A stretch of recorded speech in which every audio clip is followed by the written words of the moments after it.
Muy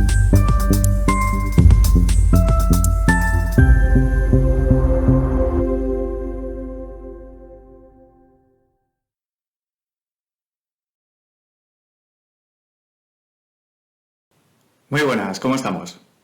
Este vídeo es el inicio de una serie de 6 episodios, 7 incluido este, en el que vas a poder ver un punto de vista sobre el mensaje del maestro diferente, basado en la experiencia y en el descubrimiento personal y no en creencias.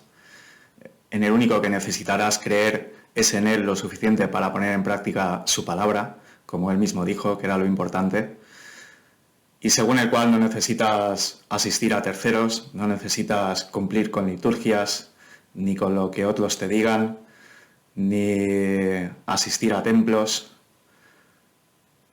y podrás comprobar por ti mismo que Él es realmente el camino, la verdad y la vida, que nos lleva a conocer la verdadera vida, y en proporción directa a cuánto de su palabra pongas en práctica, en esa misma proporción mejorará tu vida desde el momento en el que lo hagas.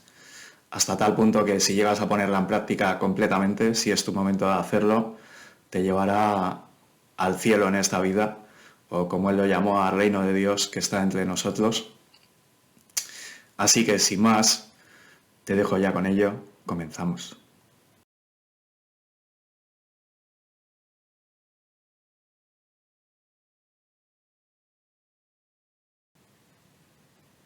En los evangelios se nos dice que Jesús pasa 40 días en el desierto, donde es tentado por el demonio, y al volver del desierto va a Nazaret, a la sinagoga, y da el siguiente discurso como comienzo a su obra pública.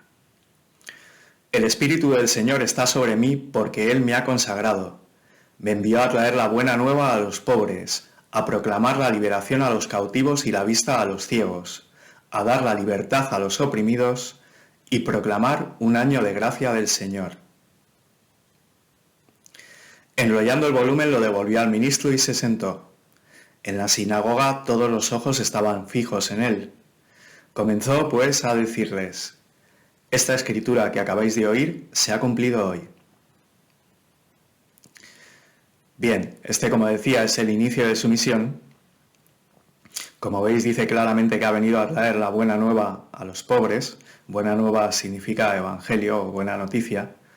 Y un poco más adelante, aclarando cuál es esta buena nueva, se dice: tengo que ir a las otras ciudades a anunciar la buena nueva del reino de Dios, porque para eso fui enviado. Así pues, según estas palabras, lo pone como claro objetivo de su misión este anuncio de anunciar la llegada del reino de Dios. Cuando envía a sus discípulos a predicar, lo único que les dice que tienen que decir es esto mismo: id y decir a la gente que ha llegado el reino de Dios. Aparte de esto, también dice otras cosas, como por ejemplo: yo soy la luz y he venido al mundo para que todo aquel que crea en mí no permanezca en tinieblas. También, por ejemplo, se dice que uno de sus discípulos le pide permiso para ir a enterrar a su padre, ¿no? Y Jesús le dice: deja que los muertos entierren a sus muertos, ¿no? Tú vete a anunciar el reino de Dios. En otro momento también dice: he venido a buscar y a salvar lo que se había perdido. De todas estas palabras de Jesús podemos deducir el estado en el que nos encontramos según sus enseñanzas, ¿no? Que estamos en tinieblas, que estamos perdidos, que estamos como muertos. Esto va con relación a lo que dice, que ha venido a liberar a los cautivos, a dar la libertad a los oprimidos, a sacarnos de ese estado de tinieblas. Esto es lo que Jesús pone como claro objetivo de su misión, como motivo para la venida al mundo. Estas cosas. Hay otros, muchos, que dicen que vino a sacrificarse por el pecado original, para compensarnos del pecado original y que de esa forma nos salvaba, ¿no? Lo cual es muy curioso si tenemos en cuenta otras cosas que dice Jesús. Jesús se juntaba con todo tipo de gente, ¿no? Acorde a sus enseñanzas, en las que dice que no tenemos que juzgar a nadie, pues lo llevaba a la práctica. y se juntaba con todo tipo de gente, lo cual extrañaba a los fariseos, a los religiosos de su época, porque ellos consideraban que el juntarse con pecadores y tal como que les ensuciaba, ¿no? Entonces no se mezclaban con pecadores y gente así, ¿no? Entonces hay un pasaje en las Escrituras, en el Nuevo Testamento, en el que se dice: al verlo, los fariseos decían a los discípulos: ¿por qué vuestro maestro se junta con los publicanos y pecadores? Mas él, al oírlo, dijo: no necesitan médico los que están sanos, sino los enfermos. Id pues a aprender qué significa aquello de misericordia quiero, mas no sacrificios. Porque no he venido a llamar a los justos, sino a los pecadores. Esto es muy significativo, porque aquí Jesús dice esto: los judíos tenían el sacrificio de animales como forma de expiación de sus pecados, como ofrendas a Dios para que les perdonase los pecados, ¿no? Entonces es muy curioso que, haciéndose eco Jesús de estas palabras y diciendo claramente cuál era el motivo de su misión en las otras que os he mostrado, haya tantos que hayan enseñado y muchos les hayan creído que Jesús, que este Dios que dice esto, que no quiere sacrificios, envía a su Hijo como sacrificios, como a modo de sacrificio por los pecados de la humanidad, que esa fuese su voluntad. O sea, aquí se dice, y Jesús se hace eco de que Dios no quiere sacrificios sino misericordia, pero resulta que después de esto envía a su Hijo con el objetivo de que se convierta en sacrificio por el pecado original de Adán y Eva, y que de ese modo nos salva a todos del pecado, ¿no? En fin, creo que a muchos, como aquí les decía Jesús, les vendría bien aprender qué significan esas palabras de misericordia quiero, mas no sacrificios.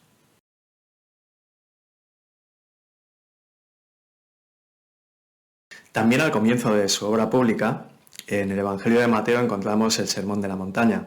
No os lo voy a leer entero porque es muy extenso, pero recomiendo a cualquiera que se considere cristiano o que le interese el mensaje de Jesús que se lo lea. Son los capítulos 5, 6 y 7. Es muy interesante lo que se dice en él, porque aquí Jesús está hablando a las multitudes, ¿no? A diferencia de otras ocasiones en las que dice cosas dirigidas a sus discípulos o a los que quieran convertirse en discípulos. Estas enseñanzas, sin embargo, son para todos, lo cual hay que tenerlo en cuenta. Bien, pues dice cosas como lo siguiente. Empieza con las llamadas bienaventuranzas, donde dice cosas como... Me voy a tener que ir poniendo gafas, me parece. Esto no lo dice, ¿eh? Esto no era del discurso. Felices los que tienen espíritu de pobre, porque de ellos es el reino de Dios. Felices los que son perseguidos por causa del bien, porque de ellos es el reino de Dios.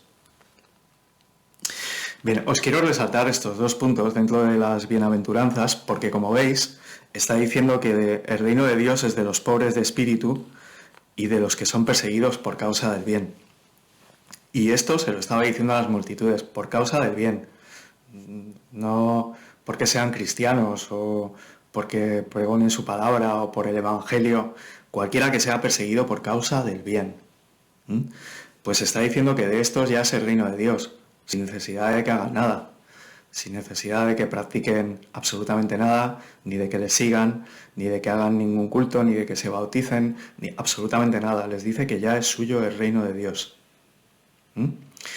Esto es muy significativo, pero claro, hay que tener en cuenta que una cosa es que algo sea tuyo y otra cosa es que seas consciente de ello. Una cosa es que tú seas hijo de Dios o que el reino de Dios ya sea tuyo, y otra cosa es que conozcas la verdad para saber que esto es así. Es como si un familiar muy rico que no conoces te hubiese dejado una herencia y tú no tienes donde caerte muerto y vivas como pobre, porque te crees pobre y sin embargo no sabes que tienes una herencia y estás forrado de pasta en el fondo, pero como no lo sabes, como no conoces la verdad, pues te seguirás comportando como pobre. Vale, seguimos.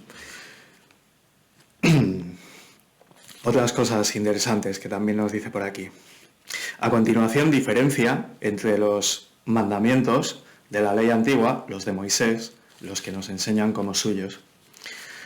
Diferencia sobre ellos, pero ahora no voy a entrar porque hay un vídeo en concreto en el que hablo de ello.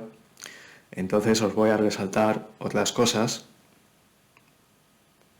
como por ejemplo, procurad no hacer el bien delante de la gente para que os vean, de lo contrario, el Padre que está en los cielos no os dará ningún premio. Por eso, cuando des limosna, no lo publiques al son de las trompetas como hacen los hipócritas en las sinagogas y en las calles para que los hombres los alaben. Os aseguro que ya han recibido su premio. Tú, en cambio, cuando des limosna, no debes saber tu mano izquierda lo que hace tu derecha. Procura que tu limosna quede en secreto y el Padre, que ve los secretos, te premiará.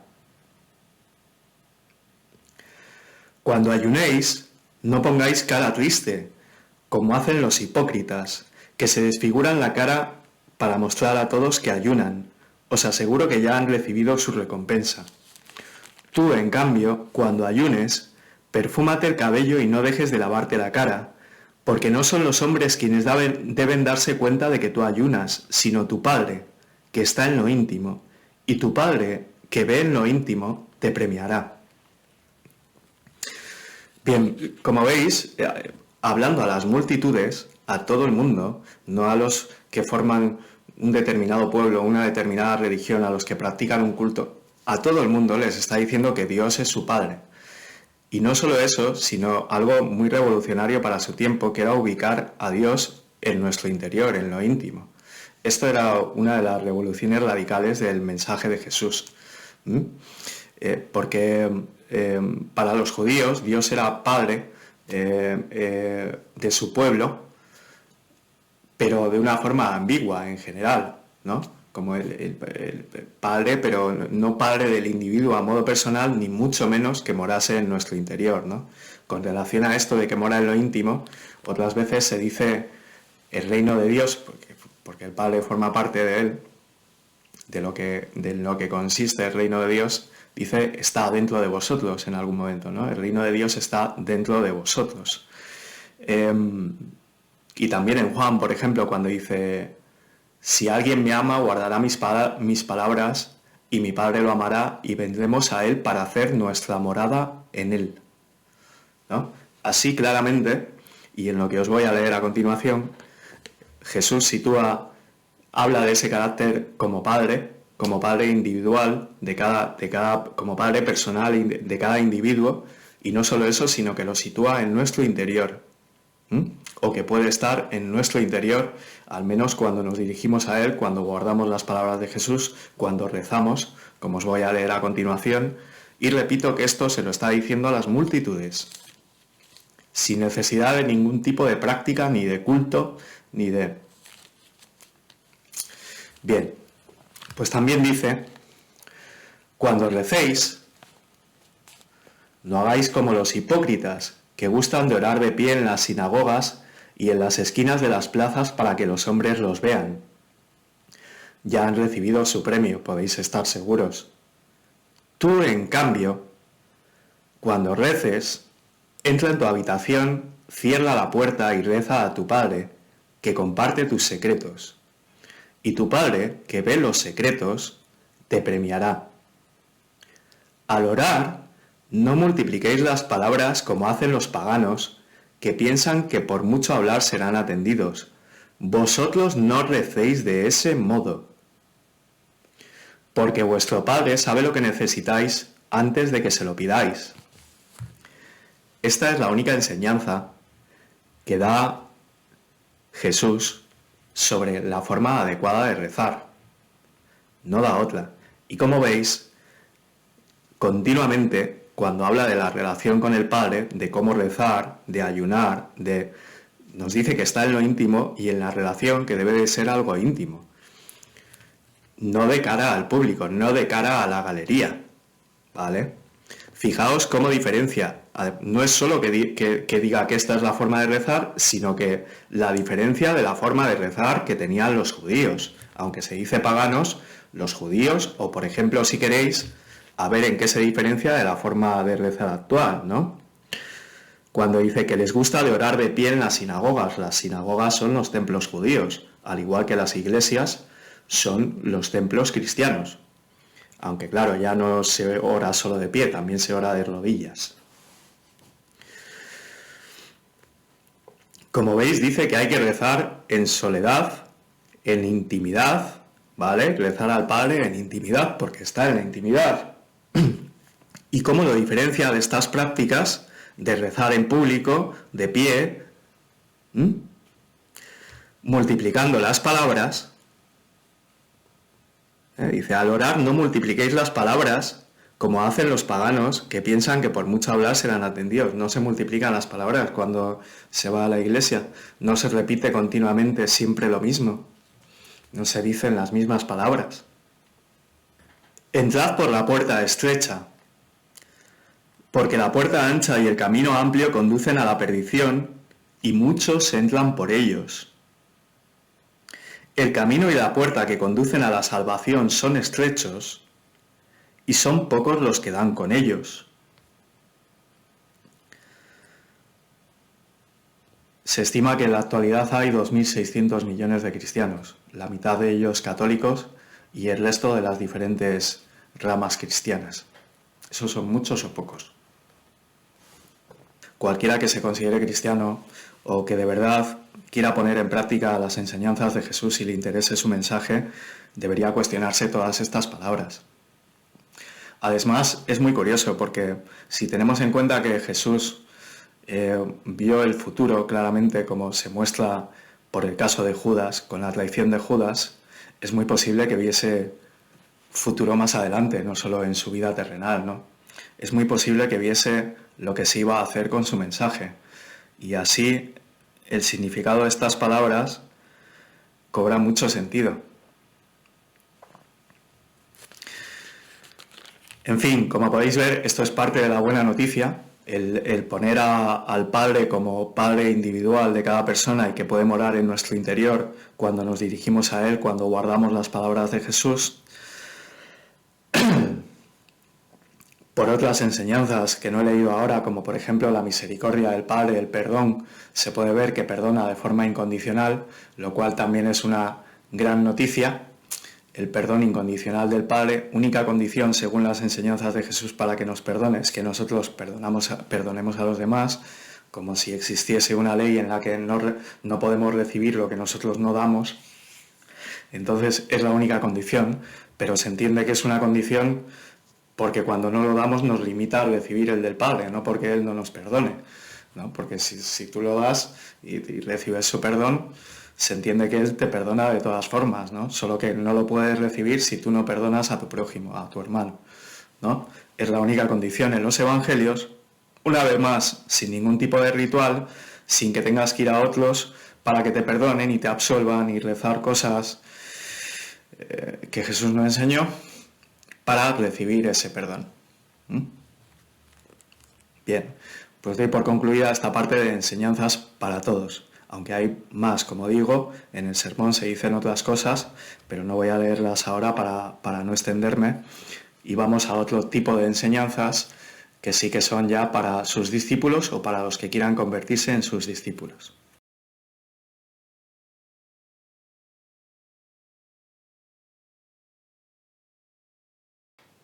Venid a mí los que os sentís cansados y agobiados, que yo os aliviaré.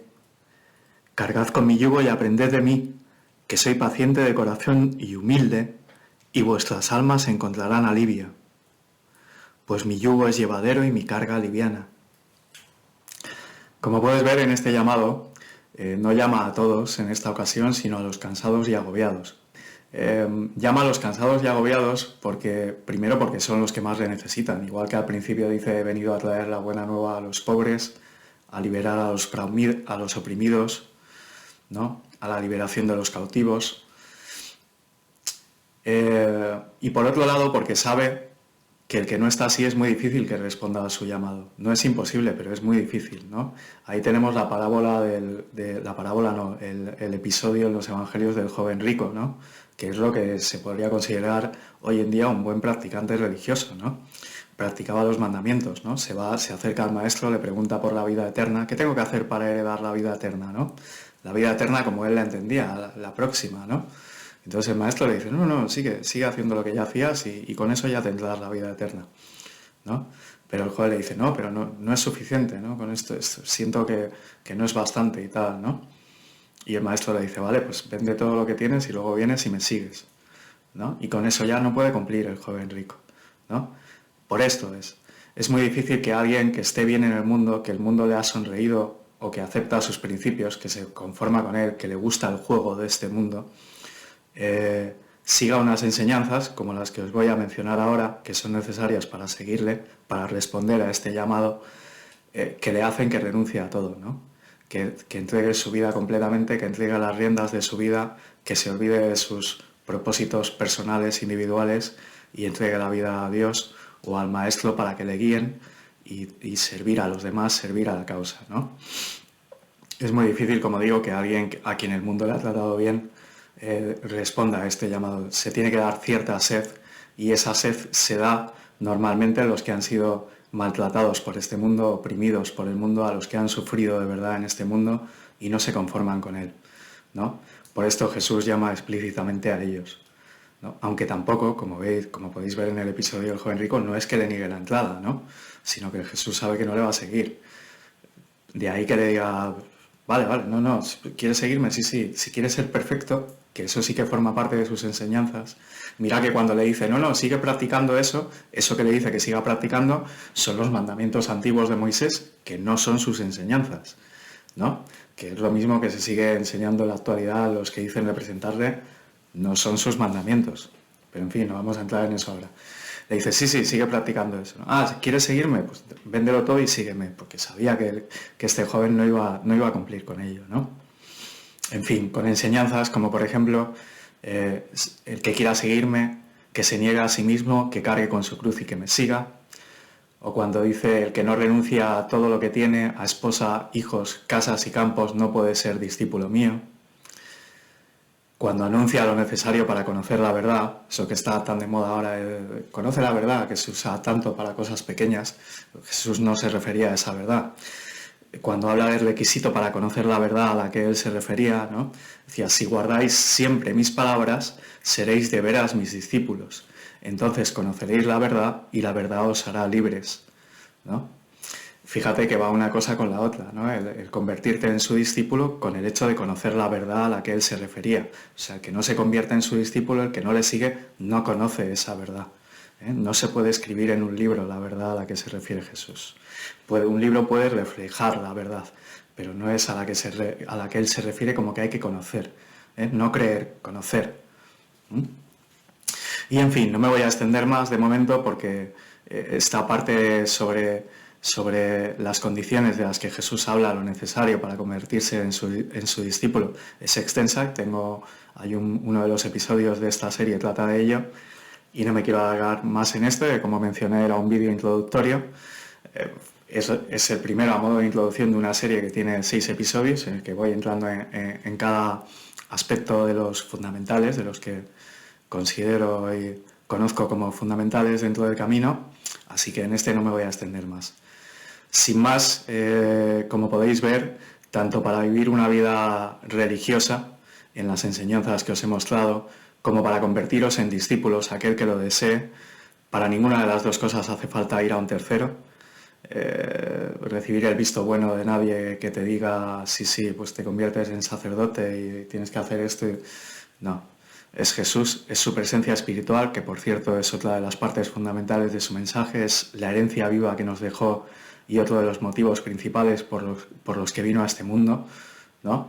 Esa presencia espiritual que guiaría a sus discípulos, que les enseñaría todas las cosas, que les haría saber lo que era mentira y que les introduciría a la verdad total.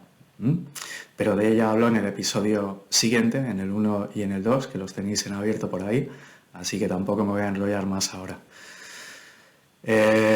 Si creéis en un Padre, en un Dios como de amor y misericordioso como el que hablaba Jesús, no podéis creer en un infierno eterno a la vez, ¿no? El que quiera creer en eso, que crea en eso, pero es imposible con sentido común creer en las dos cosas a la vez, ¿no? No se puede creer en un Dios amoroso y misericordioso y en un castigo eterno. Claro que el Padre puede castigar a alguno de sus hijos para encarrilarlo cuando se le va demasiado la pinza o cuando se equivoca demasiado, para que vuelva a la senda, digamos, pero eso es una cosa y otra cosa es un castigo eterno, ¿no? Pero en fin, allá cada uno que crea lo que quiera. Lo bueno del mensaje original del Maestro es que, como él dijo, el que quiera hacer la voluntad del Padre comprobará si mi enseñanza viene de él o si hablo por mi propia cuenta, ¿no?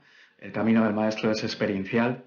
Cuando de verdad guarda sus palabras, como él dijo de los que le amasen de verdad que guardarían sus palabras y guarda sus enseñanzas, empiezas a vivir cosas, vives experiencias y os aseguro que a los cansados de este mundo, si os ponéis en sus manos, si guardáis sus enseñanzas, si hacéis lo que Él dice que podíais hacer para conocer la verdad y para seguirle, os mostrará la verdad, os llevará a conocer la verdad, a conoceros a vosotros mismos, a libraros del mundo, de este mundo, tanto fuera como dentro de vosotros, y a conocer uno mucho más bonito y con mucho más significado que este y mucho más justo. Un mundo que es de otro mundo y que no se puede describir con palabras, pero que os hará felices de verdad. Así que sin más, hasta el próximo vídeo. Si queréis suscribiros para que os avisen. Si el ser quiere, haré más. Que os vaya bonito hasta entonces.